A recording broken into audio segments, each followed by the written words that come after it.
الحمد للہ رب العالمین والصلاة والسلام علی سید الانبیاء والمرسلین۔ تو بتوفیق اللہ برحمت اللہ ہم سٹارٹ کرنے لگے ہیں حدیث کی ایک بہت اہم کتاب جس کا نام ہے سلسلۃ الاحادیث الصحیحہ۔ یہ کتاب جو ہے آج کل کی کتابوں میں اس کو سمجھا جاتا ہے کہ یہ حدیث پر ہوا ہوا بالکل جدید کام ہے، اور امام البانی جو ہیں ان کی پیدائش 18 سینچری کے آخر کی ہے، اور 18 سینچری کے آخر کے بعد تو یہ جو ہم نے اس دفعہ اس کا کورس کا ہم نے جو آغاز کیا ہے کرنے کے لیے، وہ ہم نے اس حدیث کی کتاب کو چنا ہے۔ تو لائیے ذرا اس کا آغاز کرتے ہیں اللہ کے پاک نام کے ساتھ۔ سب سے پہلی بات یہ ہے کہ ہماری آج کا جو ہمارا ٹاپک ہے یا ہمارا جو آج کا پہلا سیشن ہے، اس سیشن کی یہ اہمیت ہے کہ ہم نے اس میں 3-4 سوال جو ہیں وہ ریز کیے ہیں، اور یہ جو 3-4 سوال ہیں یہ ہم نے انہی کے اوپر آج ہم گفتگو کریں گے۔ یہ ہمارا کائنڈ آف انٹروڈکٹری سیشن ہے۔ تو ذرا دیکھیے گا کہ سب سے پہلے میں نے اس میں 3-4 پوائنٹس نکالنے ہیں۔ نمبر 1 پوائنٹ یہ ہے کہ حدیث پڑھنے کی کیا اہمیت اور ضرورت ہے۔ نمبر 2، حدیث کی حجیت پر اعتراض کیے جاتے ہیں تو ان کی کیا حقیقت ہے، کیا واقعی قرآن کی موجودگی میں حدیث کی کوئی ضرورت نہیں۔ اور نمبر 3 پہ حدیث کی کتابیں کیسے وجود میں آئیں، ٹھیک ہے، یعنی آج جو ہمارے پاس ہے بخاری ہے، مسلم ہے، یا ہمارے پاس ہیں اس کا کیا نام ہے اپنے مشکات شریف ہے، جن سے لوگ بڑی اچھی طرح واقف ہیں، یہ کیسے بنی، اور اس میں ہمیں کیسے پتہ چلا کہ اس میں ساری جو احادیث ہیں وہ صحیح ہیں۔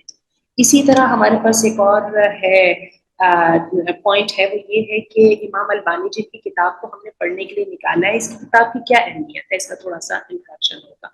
سب سے پہلی بات یہ ہے کہ حدیث کے پڑھنے کی کیا اہمیت اور ضرورت ہے، یہ ہمارا پہلا کوشچن ہے۔ بات یہ ہے کہ قرآن مجید جو ہے وہ ہمارے پاس اللہ کی کتاب موجود ہے، ٹھیک ہے، لیکن قرآن مجید جو ہے یہ تو صرف ایک تھیوری کی کتاب ہے۔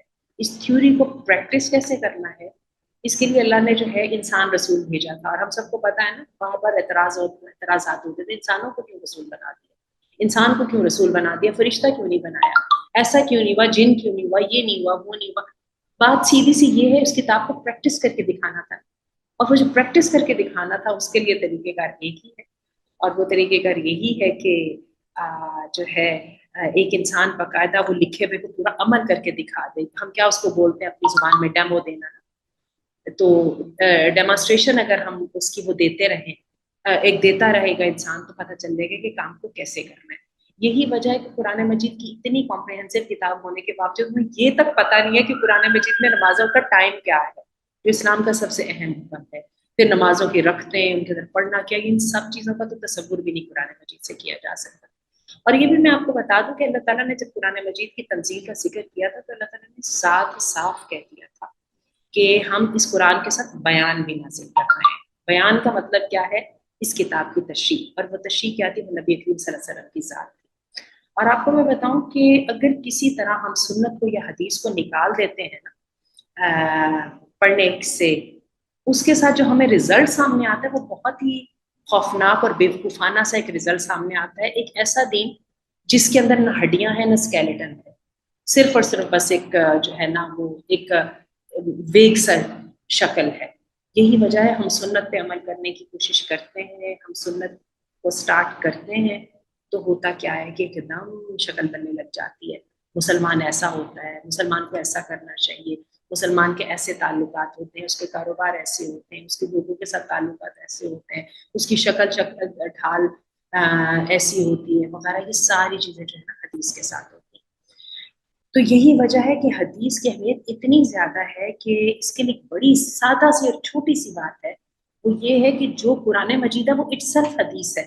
جس زبان نے ہمیں یہ بتایا تھا کہ یہ اللہ نے نازل کیا ہے، اور یہ سورۃ الفاتحہ ہے، اور یہ سورۃ البقرہ ہے، اور یہ ہے اور یہ فلاں ہے، اسی اللہ نے تو ہمیں بتایا نا کہ اللہ کے رسول صلی اللہ علیہ وسلم کی ذات کے جو احکامات پہ عمل کرنا ہے۔ وما آتیتم الرسول فخذوہ وما نہاکم عنہ فانتہوا، وما نہاکم عنہ فانتہوا۔ تو یہ جو ہے کہ یعنی جو تمہیں رسول دے دے وہ لے لو، اور جس سے تمہیں رسول منع کر دے اس سے رک جاؤ۔ تو اصل بات ہی ساری یہ ہے۔ تو یہ جو ہے نا یہ ہے حدیث کے پڑھنے کی اہمیت.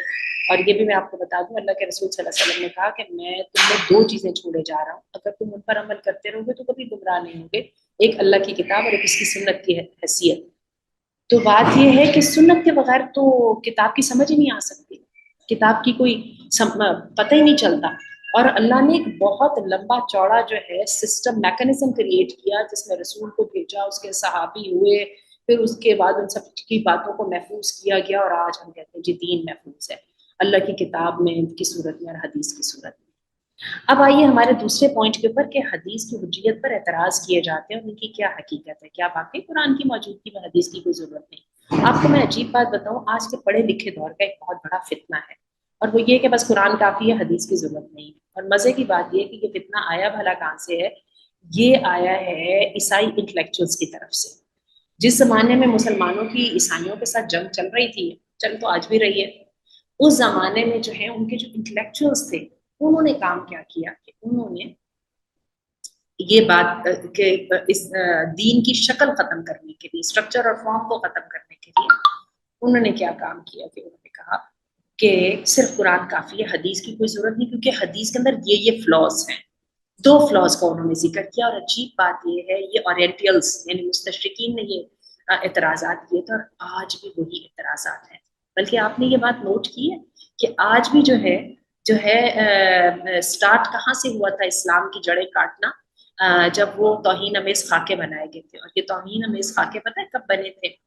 یہ بنے تھے شاید ڈنمارک میں بنے تھے 2005 میں، بلکہ 2003 میں بنے تھے، اور 2005 میں یہ دنیا کے سامنے آئے تھے. یعنی اللہ کے رسول صلی اللہ علیہ وسلم کی جو ہے نا وہ توہین، ناموس رسالت کی توہین. یہی وجہ ہے کہ نبی کریم صلی اللہ علیہ وسلم کی ذات کی توہین کی سزا اتنی زیادہ ہے، کیونکہ اگر اللہ کے رسول کی ذات کو ختم کر دیا جاتا ہے تو اسلام ٹیکنیکلی خود ہی ختم ہو جاتا ہے، لاجیکلی اس کی کوئی آؤٹ کم باقی نہیں رہتا. یہی وجہ ہے کہ حدیث جو ہے اس کو سنبھالنے کی بڑی ضرورت تھی. اچھا چلیے، ہم بات کر رہے تھے 2 اعتراضات انہوں نے کیے تھے، اور آج کے ہمارا جو پڑھے لکھے سائنس والے جو ہے نا مسلمان، وہ بھی وہی 2 اعتراض کرتے ہیں. ایک تو وہ کہتے ہیں اچھا قرآن تو اللہ کی کتاب ہے، حدیث تو جو ہے وہ تو ایک مین میڈ ہے نا، تو انسان کے کام کی تو کبھی بھی وہ اہمیت نہیں ہو سکتی ہے جو کہ اللہ کے کام کی ہے، لیکن اس میں فلا ہو سکتے ہیں، یعنی اللہ کے رسول کی ذات کے اندر کمی ہو سکتی ہے، خرابی ہو سکتی ہے. اور دوسرے نمبر پہ وہ یہ کہتے ہیں کہ حدیثوں کو محفوظ کیسے کیا جا سکتا ہے؟ حدیثوں تو اللہ کے رسول کے دنیا سے جانے کے بعد 100 سال بعد لکھی گئی، بہت کچھ اس میں الٹا سیدھا ہو سکتا ہے، تو ہم کیسے مان جائیں کہ حدیث صحیح ہے؟ ان دونوں سوالوں کے جواب جو ہے بڑے سادہ سے ہیں. سب سے پہلی بات یہ ہے کہ اللہ کے رسول صلی اللہ علیہ وسلم کو بندہ بشر سمجھنا، تھے آپ بندہ بشر ہی، لیکن اس کی اہمیت یہ ہے کہ یہ بندہ بشر وہ تھا جس کو اللہ مستقل مانیٹر کر رہے تھے. قرآن مجید میں آپ غلطی کرتے تھے وہیں پہ کامنٹس اللہ تعالیٰ کے آ جاتے تھے، آپ صحیح کرتے تھے تو وہیں پہ اللہ تعالیٰ کے کامنٹس آ جاتے تھے اور ویریفیکیشن آ جاتی تھی. اور جب ویریفیکیشن ہو جاتی تھی تو پھر جو آپ بات کرتے تھے وہ جو ہے اس پر عمل کرنا جو ہے وہ لازم ہو جاتا تھا.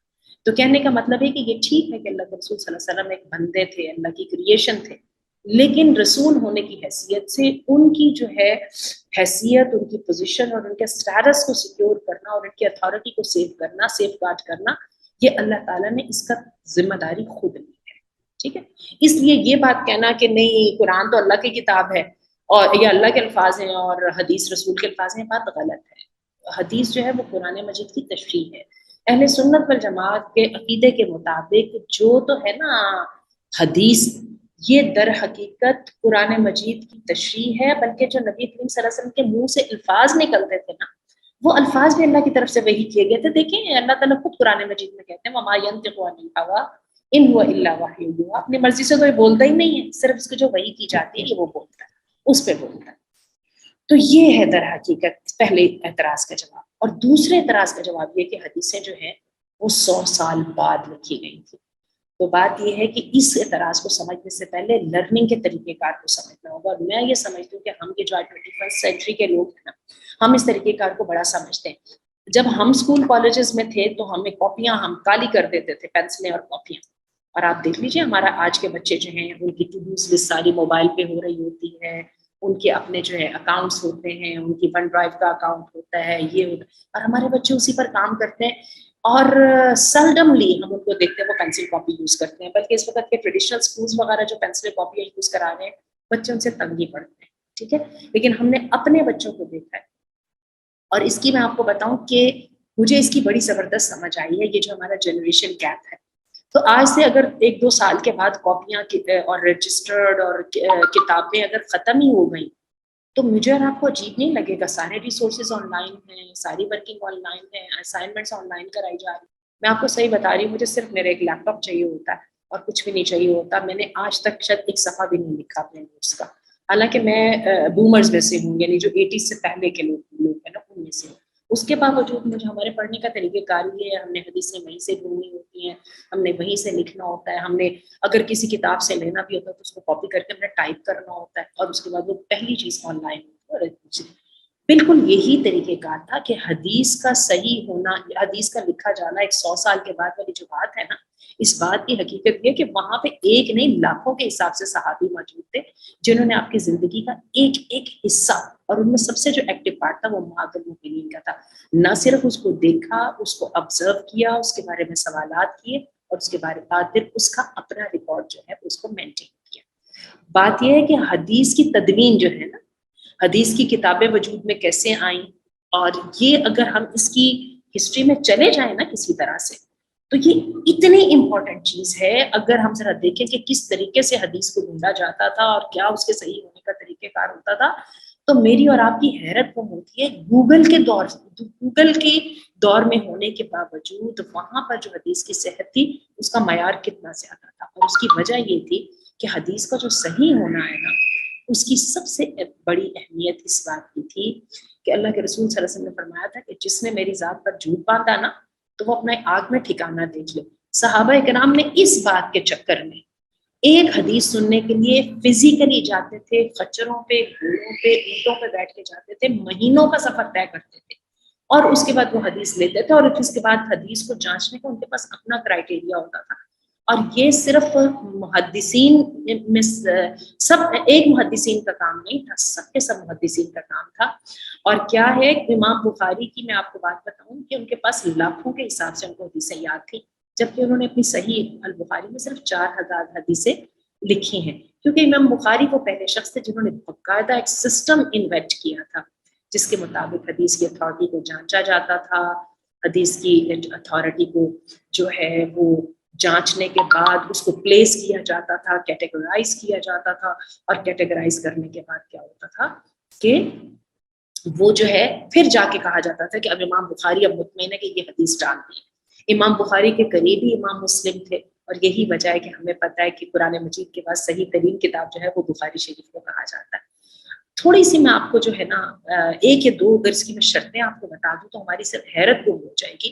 وہ ہے وہ اس بنا پہ ایک حدیث کو جانچنے کا کہ یہ صحیح ہے یا نہیں ہے، اس کا طریقہ کار بالکل یہ ہوتا ہے جیسے میں آج آپ کو ایک حدیث بتا رہی ہوں نا، تو آپ کہیں گے کہ ہم نے سسٹر آسیہ مدنی سے یہ سنا تھا، اور سسٹر آسیہ مدنی نے اپنی فلاں استاد سے یہ سنا تھا. میرے اگر استاد تھے فواد بھٹوی صاحب، فواد بھٹوی صاحب نے فلاں استاد سے سنا تھا، مدینہ یونیورسٹی میں کوئی استاد ہوں گے، ان استاد نے فلاں استاد سے یہ سنا تھا. کرتے کرتے یہ جو چین کا لنک ہے یہ نبی کریم صلی اللہ علیہ وسلم تک جانا ہے. انہوں نے فلاں صحابی سے سنا تھا، فلاں صحابی نے خود اللہ کے رسول صلی اللہ علیہ وسلم سے سنا تھا. تو اس کو کہتے ہیں سلسلہ، یعنی چین. یہ جو چین ہے نا، یہ اللہ کے رسول تک جانا ضروری ہے. اور اگر آپ اس کا حساب لگائیں تو ایک صدی کے اندر اگر 4 نسلیں آتی ہیں، 25 سال میں ایک نسل بدل جاتی ہے نا، ایک صدی کے اندر 4 لنکس بنتے ہیں. تو 14 صدیوں کے اندر کتنے لنکس بنیں گے؟ 14 صدیوں کے اندر اب اس کو 4 کے ساتھ ملٹیپلائی کر لیں تو کہاں پہ بات جائے گی؟ سمجھ رہے ہیں نا آپ؟ تو یہ لنکس جو ہے نا یہ جڑے رہیں گے. اور اچھی بات ہے ہر لنک کے اندر 2 بندے ہونا ضروری ہے، صرف آسیہ مدنی نہیں، آسیہ مدنی کے ساتھ ایک اور بندہ ہوگا تو اتھارٹی بنے گی. اسی طرح آسیہ مدنی نے جن لوگوں سے سنا وہ بھی ایک بندہ نہیں 2 بندے ہوں گے تو اتھارٹی بنے گی، اور یہ لنک ٹوٹا نہیں ہوگا. اور پھر جو بندہ ہے اس لنک میں نیریٹ کرنے والا، مثلا آسیہ مدنی ہے یہاں پہ، تو آسیہ مدنی کے کیریکٹر کو سب سے پہلے دیکھا جائے گا، بندہ ایماندار ہے کہ نہیں ایماندار. دوسرے نمبر پر آسیہ مدنی جو ہے ویل ورسڈ بھی ہے کہ نہیں ہے، کوئی حدیث کے علم سے بھی واقف ہے کہ نہیں ہے. اور تیسرے نمبر پہ یہ ہے آسیہ مدنی کا دماغ ٹھیک ہے، اس کی کئی خاندان میں کوئی ایسا مسئلہ تو نہیں ہے کہ ان لوگوں کو جو بات کرتے ہیں اس کی سمجھ نہیں آتی ہے، یا ان لوگوں کی جو ہے نا ان کو غبن کرنے کی عادت ہے، یا ان کو دھوکہ دینے کی عادت ہے، یا یہ بات کو ایسے توڑتے موڑتے کہ بال کی شکل نہیں بنتی. آپ امیجن کریں گے کہ یہ احادیث کے لیے اصول بنائے گئے اور ایک ایک چھوٹی سے چھوٹی حدیث کو اس کے اوپر پرکھا جاتا، جو تو اس کے اوپر آ جاتی پوری متواتر حدیث کے اندر اس کو اس میں ڈال دیا جاتا۔ حدیث کی مینلی 3-4 قسمیں ہیں، ٹھیک ہے۔ ایک ہے حدیث متواتر یا صحیح حدیث، دوسری ہے حدیث حسن، اور تیسری ہے حدیث ضعیف۔ 3 ہیں، ہم نے 3 بنائے۔ اچھا جی، میں یہ سمپلیفائی کر رہی ہوں۔ حدیث صحیح وہ والی ہے جس میں ساری شرطیں پوری ہو جاتی ہیں جو میں نے ابھی آپ کو بتائی ہیں، اور قرآن مجید صحیح حدیث کے اوپر ہے، ٹھیک ہے۔ قرآن مجید کی کوئی آیت اگر کسی حدیث کی دوسری کیٹیگری میں جائے گی نا تو ہم فوراً اس کے بارے میں پریشان ہو جائیں گے۔ تو قرآن مجید صحیح حدیث پر مبنی ہے۔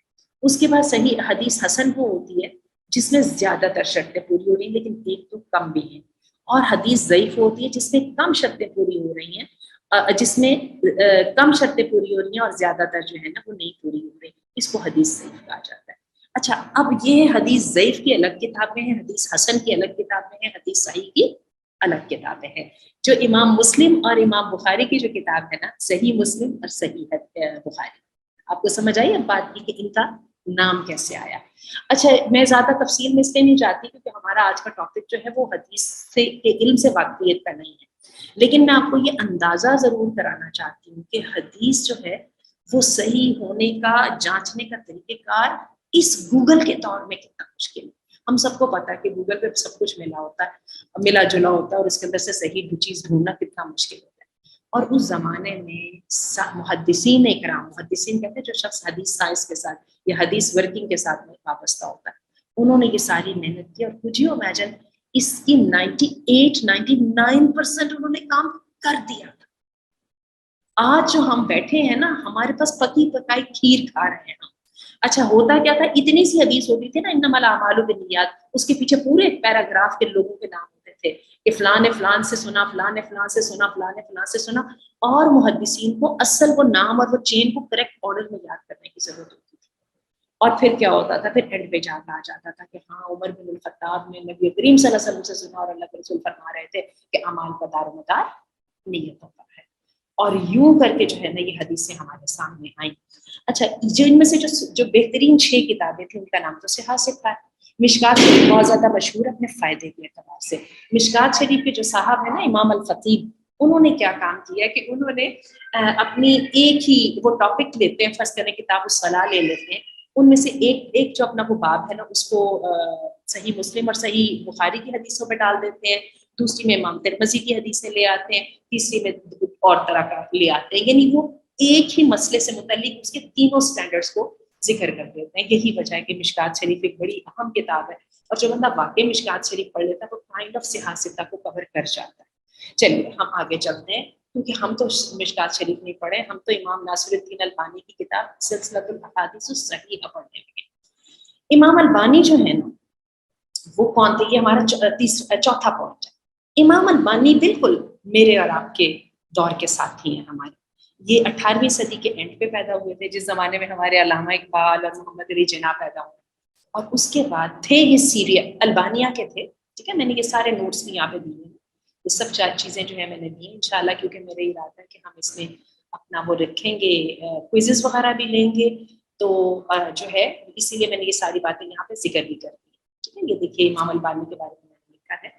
تو بات یہ ہے کہ یہ امام البانی جو ہے یہ فتنہ کے ڈر میں بڑے حالات خراب تھے، تو یہ شام میں منتقل ہوئے۔ شام میں وہاں پر ایک علم حدیث کا کام بہت ہو رہا تھا، تو جو علامہ ناصر الدین جو تھے وہ بڑے متاثر ہوئے اور انہوں نے اپنی زندگی اس میں لگا دی۔ اچھا، اس کے بعد جب یونیورسٹی آف مدینہ منورہ بنی ہے نا، جامعہ اسلامیہ مدینہ منورہ، اور آج میں یہاں پر الحمدللہ بیٹھی ہوں، اور میں بیٹی اور داماد کے ساتھ کے گھر میں رہتی ہوں، اور میرے داماد جو مدینہ یونیورسٹی کے اسٹوڈنٹ ہیں، اور یہ مدینہ یونیورسٹی کا دروازہ قریب ہے، اللہ کے رسول کی جو ہے روزے کے بالکل ساتھ، اور کیا ہے کہ وہاں پر جو ہے نا اتنے جو دین کا علم سکھایا جا رہا ہے۔ اس عظیم الشان یونیورسٹی کے بانیوں میں علامہ ناصر الدین البانی بھی تھے، شیخ ابن باز بھی تھے۔ اچھا، اب یہ ہے کہ انہوں نے علامہ ناصر الدین البانی کے علمی کارنامے بہت لمبے چوڑے ہیں، عجیب بات ہے، گھڑی ساز تھے یہ، ٹھیک ہے، اور اس دور کے بندے تھے، اور ان کی ڈیتھ جو ہے نا میرا خیال ہے یہی 90s کے اینڈ پہ ہوئی ہے۔ مجھے اچھی طرح ان کی ڈیتھ کا ڈے بھی یاد ہے، اس وقت ذہن میں نہیں آ رہا، مجھے لگ رہا ہے نہیں، علامہ ابن باز جو تھے نا، عبدالعزیز ابن باز، ان کی تو ڈیتھ اس دن ہوئی تھی جس دن ہمارے ہاں نور جہاں وہ جو سنگر تھی ان کی ڈیتھ ہوئی. علامہ ناصر الدین البانی کی بھی کہیں آس پاس ہے، میں ڈھونڈ لوں گی، لیکن ان کا بھی کہیں اسی وقت ہی ہے. ٹھیک ہے، تو ہوا کیا، یہ دیکھیے نا، علامہ کی وفات 1420 میں ہوئی، اس وقت 1445 ہے، یعنی آج سے 25 سال پہلے. تو وہی کوئی وہی 98 97 کی بات ہے جب ان کی ڈیتھ ہوئی ہے. یعنی انہوں نے یہ جو زندگی ہے ہم جیسے لوگوں کے ساتھ گزاری ہے. ٹھیک ہے، اور ان کا سب سے بڑا کارنامہ یہ ہے، انہوں نے نبی کریم صلی اللہ علیہ وسلم کی احادیث کے ذخیرے میں غوطہ زن ہو کر دوبارہ سے ان کو صحت اور ذوق کے اعتبار سے تقسیم کیا ہے. اور اس کے بعد پھر انہوں نے ایک ان کی کتاب ہے سلسلۃ الاحادیث الصحیحہ، جن حدیث کو انہوں نے صحیح جانا اپنی تحقیق کے بعد ان کو انہوں نے صحیحہ کے نام سے ڈال دیا. ان کی ایک اور کتاب ہے، اس کا نام ہے سلسلۃ الاحادیث الضعیفہ. پھر وہ جن احادیث کے بارے میں یہ مطمئن نہیں ہوئے، انہوں نے اس کو ایک اور کتاب میں ڈال دیا، اس کا نام سلسلۃ الاحادیث الضعیفہ ہے. پھر دعوانا الحمدللہ رب العالمین، اللہم صلی وسلم علی نبینا محمد وبارک علیہ وعلی آلہ وصحبہ اجمعین.